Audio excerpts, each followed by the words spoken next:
Femmes victorieuses, les femmes de la victoire.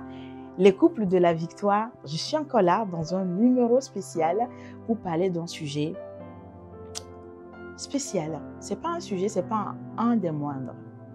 Chers spectateurs, si vous êtes là aujourd'hui, si c'est votre première fois de tomber sur cette chaîne, n'hésitez pas à vous abonner, à liker et à partager et écouter cette histoire jusqu'au bout. Peut-être que vous traversez cette saison qui pourrait être difficile et Dieu a à cœur de vous adresser un message de réconfort au nom de Jésus. Amen.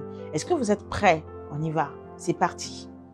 Bienvenue dans ce nouveau numéro de Femmes Victorieuses. Aujourd'hui encore, préparez-vous à être édifiés, encouragés et inspirés par des témoignages puissants, des partages sincères et des vidéos qui transforment. Parce qu'une femme victorieuse n'est pas celle qui n'a jamais chuté, mais celle qui se relève à chaque fois avec grâce et détermination.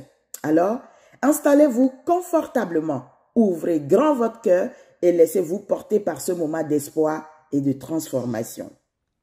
Aujourd'hui, j'attaque direct. J'aimerais parler d'un sujet.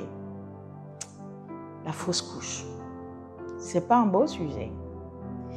C'est pas une situation belle, si je peux dire comme ça.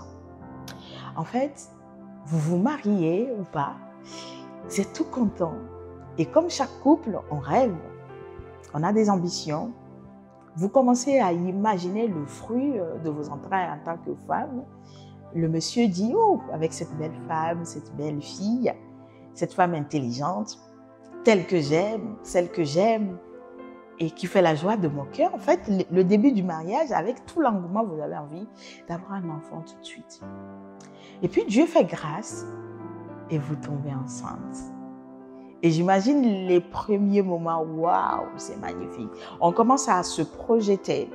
Il faut acheter, est-ce que c'est une fille, c'est un garçon? Ça discute autour de la table le soir.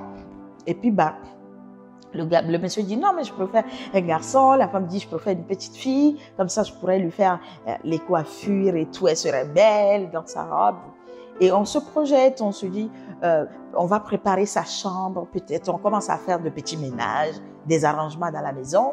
Il y en a, ça va même loin, hein, jusqu'à ce qu'on détecte même le sexe et que vous savez que c'est une fille désormais, donc vous changez de magasin. Au lieu d'aller à magasin X, vous allez à magasin Y, vous faites vos courses.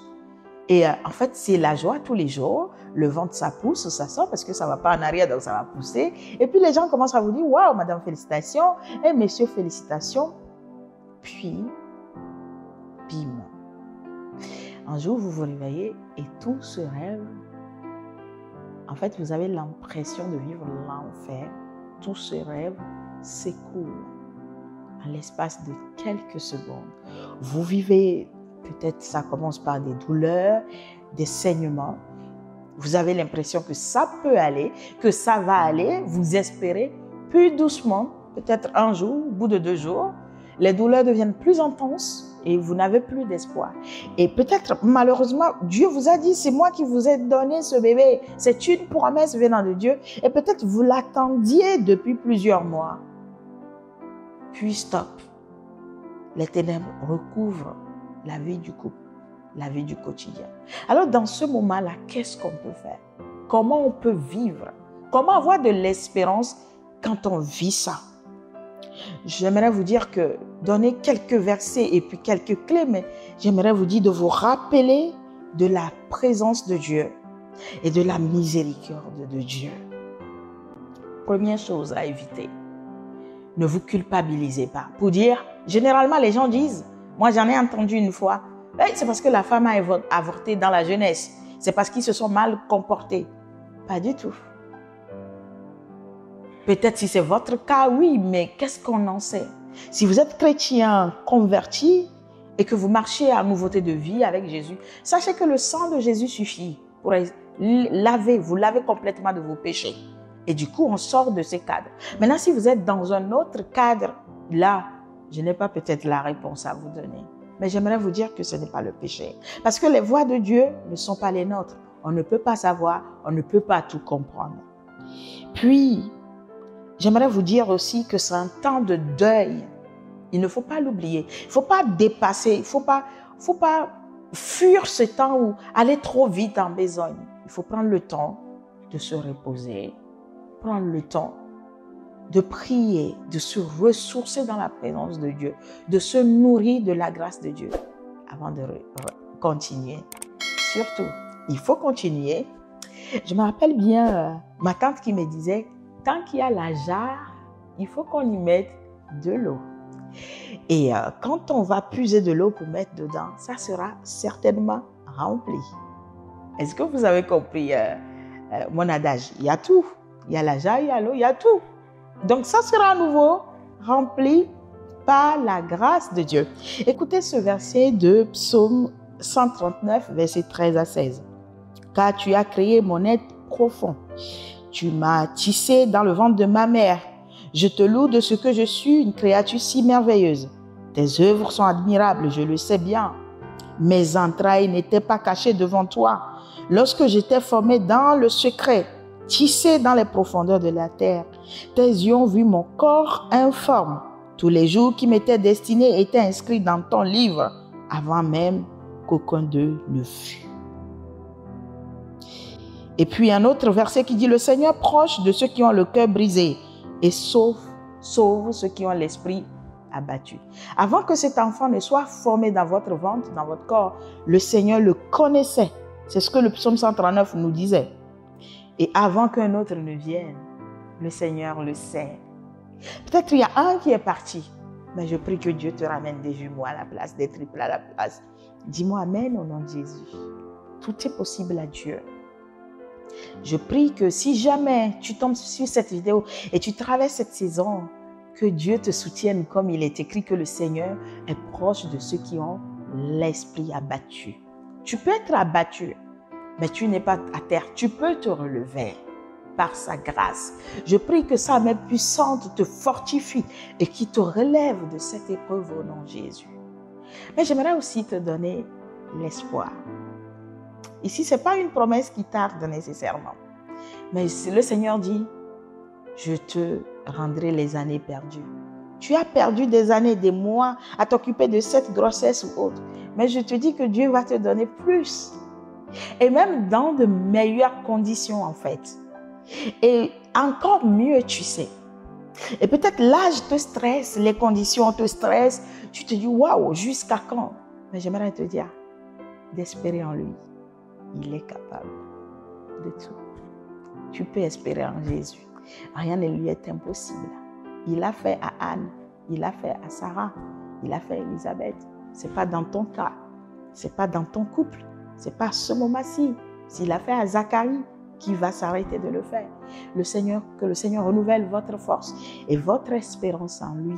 Que cela n'ébranle pas votre foi, que la fausse couche, peut-être une fois ou répétée 2 fois, 3 fois, peu importe le nombre de fois, Satan est en train de vous dire, oui, ça sera toujours le cas, mais par le sang de Jésus, j'annule cette parole et je déclare que Dieu donne des entrailles nouvelles maintenant au nom de Jésus. Et cette voix qui vous dit, ça sera toujours la même chose, vous ne l'entendrez plus au nom de Jésus.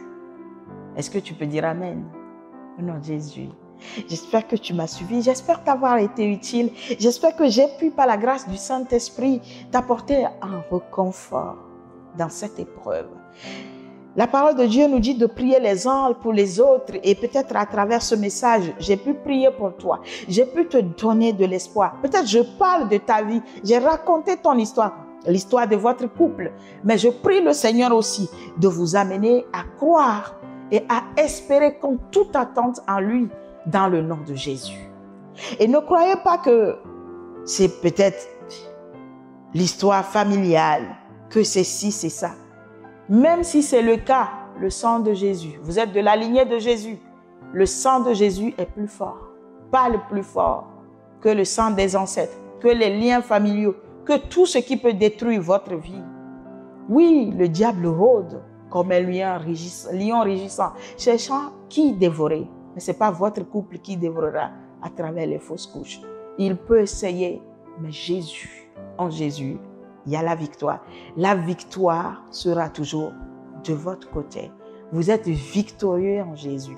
Vous êtes un couple victorieux en Jésus. Vous êtes une femme victorieuse en Jésus. Je peux me permettre de prier avec vous? On y va? Père éternel, je te bénis. Et je te remercie pour ce message parce que tu viens de fortifier quelqu'un. Tu viens de nourrir la foi d'une personne. Abba Père, je te prie de les reconforter par ta puissance. Car ce n'est ni par force, ni par puissance, mais c'est par l'Esprit du Seigneur. C'est par le Saint-Esprit que nous accomplissons des choses incroyables. C'est par le Saint-Esprit que nous avons la paix dans l'épreuve.